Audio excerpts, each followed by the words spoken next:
Simple দিনৰ কথা ভাবি নাথাকি এই আপুনি দুদিনৰ কথা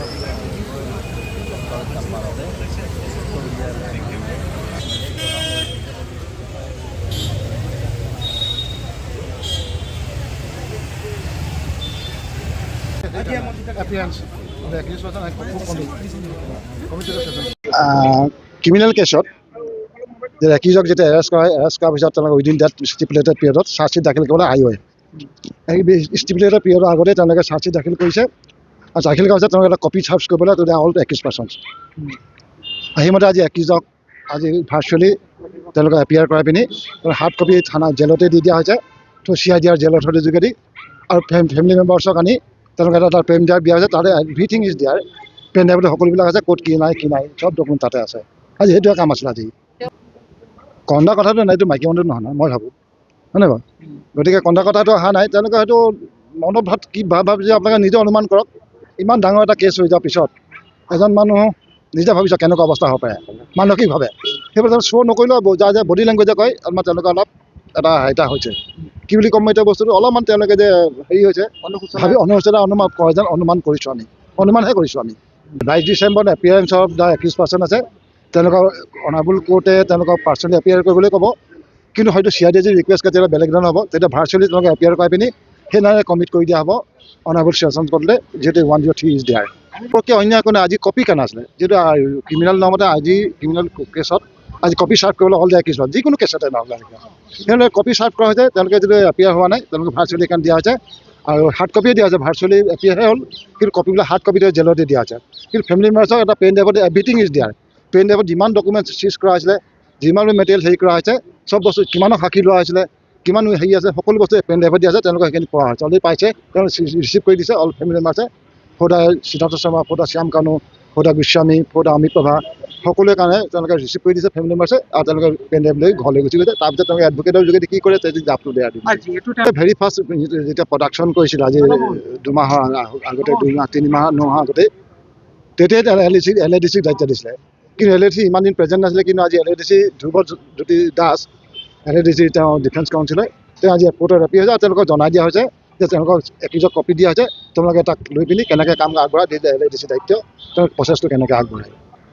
নাই একো আপুনি এইটো আইনগতভাৱে তেওঁলোকৰ সম্পূৰ্ণ ৰাইট হৈছে। আইনগতভাৱে তেওঁলোকৰ এডভকেট ল'ব পৰা ৰাইটটো আছে। কিন্তু কোটিন মানা কৰা নাই।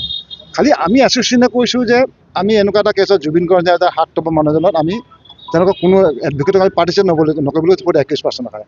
কোনোবাই যদি তাৰ মাজতো যাব পাৰে, আমি নকওঁ। ইয়াৰ আগতে মিঠিঙা দৈমাৰী কেছত আমাৰ তেনেকৈ স্পেচিয়েল কোৰ্ট হৈছিলে, তাতো এজন এডভকেট আমাৰ মাজৰ পৰা শৰণীয়া বুলি এজন মানুহে গৈ পিনি কেছ চলাইছিলে। আমি একো কৰিব নোৱাৰোঁ, কাৰণ এইটো নিজৰ প্ৰফেশ্যন, পাৰ্চনেল প্ৰফেশ্যন। কিন্তু এছ'চিয়েশ্যন উইথ বাইণ্ডিং আমি ৰিকুৱেষ্ট কৰিছোঁ অল মেম্বাৰ্ছক not to attempt for the accuse person. তাৰপিছত যদি কোনোবাই যায় আমি ক'ব নোৱাৰিম কোনোবা যায় নাযায়। আৰু তেওঁলোকে নিজস্ব বাহিৰৰ পৰা এডভকেট আনিব পাৰে, অসমৰ বাহিৰৰ পৰা আনিব পাৰে, দিল্লীৰ পৰা আনিব, মুম্বাইৰ পৰা আনিব, মানে টকা মানুহ তেওঁলোকে আটাইকেইজন টকা থকা মানুহ। সিদ্ধাৰ্থ শৰ্মাই যিমান কোটি টকা, যিমান শ কোটি টকা জুবিনৰ মাৰিলে সেইটো সময়ত আপোনাৰ গম পাব। আজি ডিছক্ল'জ কৰিব নোৱাৰি এইবিলাক কথা। অলপমান ছাপ্ৰেছত আছে, অলপ ছাপ্ৰেছত আছে, কিন্তু মনটো অলপ বেয়া লাগিব দিয়কচোন। ডিপ্ৰেশ্যন নহয়, সেইটো বডি লেংগুৱেজে কয়। আমি সিদ্ধাৰ্থ আৰু কি ছোৱালীজনীৰ নাম কি আছিলে, অমিত প্ৰভা, তেওঁলোকৰ অলপ শ্যাম কনো আছে, শ্যাম কনো আছে।